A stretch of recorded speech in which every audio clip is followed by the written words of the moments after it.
नमस्कार दोस्तों, आपका स्वागत है मेरे YouTube चैनल पर। जैसे आप सभी लोग जानते हैं कि अंतर्राष्ट्रीय कथावाचक पंडित प्रदीप मिश्रा जी के बारे में आज हर कोई जानना चाहता है। हर कोई उनके जीवन के बारे में जानना चाहता है कि वह आज इस स्थान तक कैसे पहुंचे कि उनके कथाओं में आज लाखों की संख्या में भक्तगण उनकी शिव महापुराण कथा को सुनने के लिए आते हैं। तो क्या उन्होंने अपने जीवन में परिश्रम किया है? क्या उन्होंने अपने जीवन में मेहनत की है? उन्होंने किन किन कठिनाइयों का सामना किया है? यह सारी बातें आज हम आपको बताने वाले हैं, क्योंकि आज आप अंतर्राष्ट्रीय कथावाचक पंडित प्रदीप मिश्रा जी की मात्र प्रसिद्धि देखते हैं। आप उनकी मेहनत, उनका परिश्रम, उनकी जीवन शैली को आपने कभी देखा ही नहीं। आज के इस लेख में हम आपको पंडित प्रदीप मिश्रा जी की पूरी जीवन शैली बताने वाले हैं। दोस्तों, आज पंडित प्रदीप मिश्रा जी को सभी लोग जानते हैं। देश और विदेश में पंडित प्रदीप मिश्रा जी का नाम चलता है। अंतर्राष्ट्रीय कथावाचक पंडित प्रदीप मिश्रा जी का एक बहुत ही भव्य और पवित्र तीर्थ स्थल है, और यह सिर्फ उनका ही नहीं बल्कि सभी भगवान भोलेनाथ के भक्तों का धाम है, जो कि कुबरेश्वर धाम सीहोर में स्थित है, जो कि एक गांव चितावलिया हेमा गांव में है। अगर आप पंडित जी की पूरी जीवन शैली और उनके बचपन के बारे में जानना चाहते हैं तो इस लेख को पूरा जरूर पढ़िए। पंडित प्रदीप मिश्रा जी आज एक अंतर्राष्ट्रीय कथावाचक हैं जो अपने मुखारविंद से देश और विदेश में शिव महापुराण कथा का वाचन करते हैं। पंडित प्रदीप मिश्रा जी का जन्म 16 जून 1977 में सीहोर जिले में हुआ था। पंडित प्रदीप मिश्रा जी अपनी शिव महापुराण कथा, अपने भव्य भजन और अपने शिव महापुराण कथा के उपायों के लिए बहुत ज्यादा प्रसिद्ध हैं। पंडित प्रदीप मिश्रा ब्राह्मण जाति से जुड़े हुए हैं और इनका सरनेम मिश्रा है।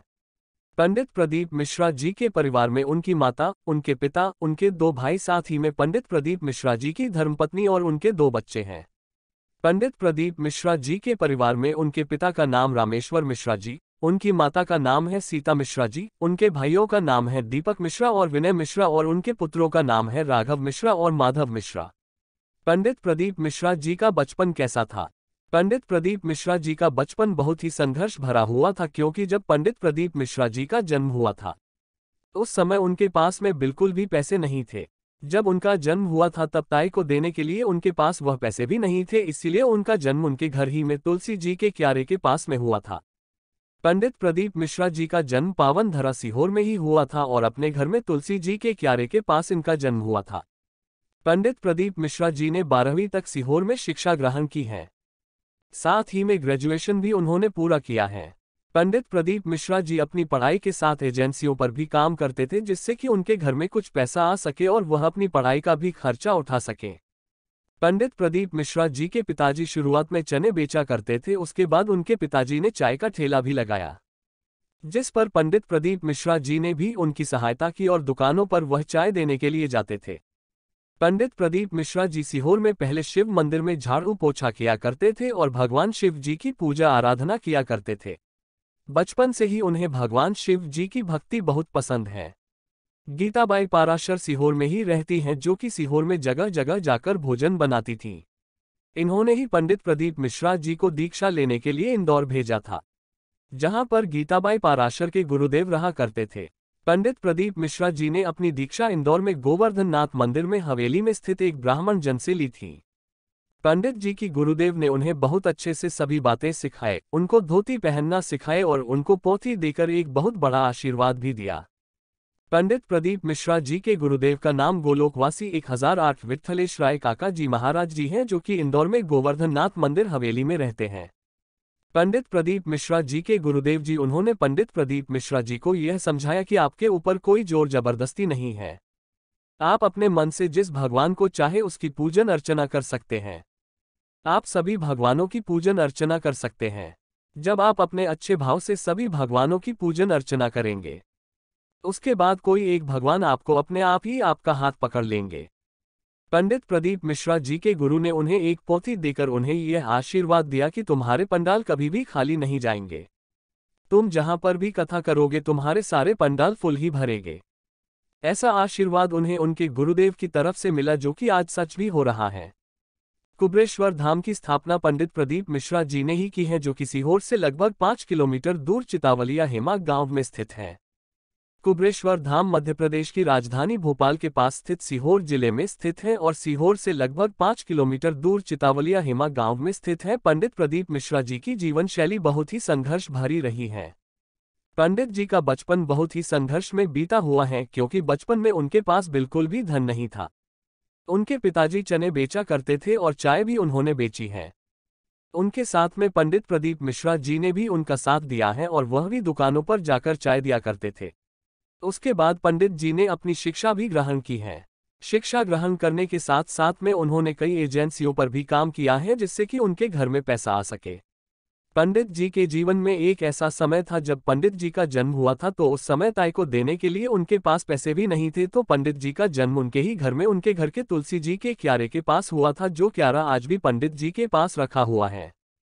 उसके बाद में पंडित प्रदीप मिश्रा जी के जीवन में एक नाम और ऐसा आता है, जिनके कारण पंडित प्रदीप मिश्रा जी को एक बहुत अच्छे गुरु मिले, जिनका नाम है गीताबाई पाराशर। गीताबाई पाराशर सीहोर में ही रहती हैं और यह जगह जगह जाकर भोजन बनाती थी।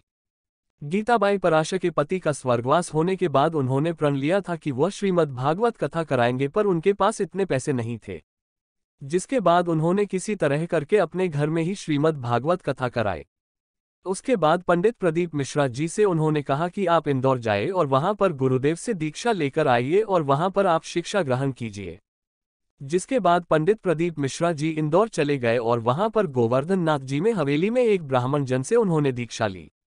इन ब्राह्मण जन का नाम गोलोकवासी 1008 विठ्ठलेश राय काका जी महाराज जी हैं और यह गृहस्थी में रहे हैं।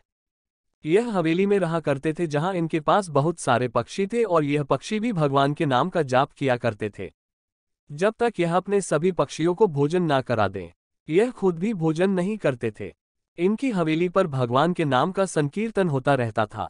जब पंडित प्रदीप मिश्रा जी इंदौर में दीक्षा लेने के लिए पहुंचे तो इनके गुरुदेव ने कहा कि पहले आप भोजन कर लो, उसके बाद आपको दीक्षा देंगे। पर पंडित प्रदीप मिश्रा जी ने कहा कि पहले दीक्षा ले लेते हैं, भोजन बाद में कर लेंगे। पर इनके गुरुदेव ने कहा कि नहीं, पहले आप भोजन करिए, आराम करिए, उसके बाद दीक्षा देंगे। तो पंडित जी ने भोजन किया, आराम किया, उसके बाद गुरुदेव के पास आकर उन्होंने दीक्षा ली।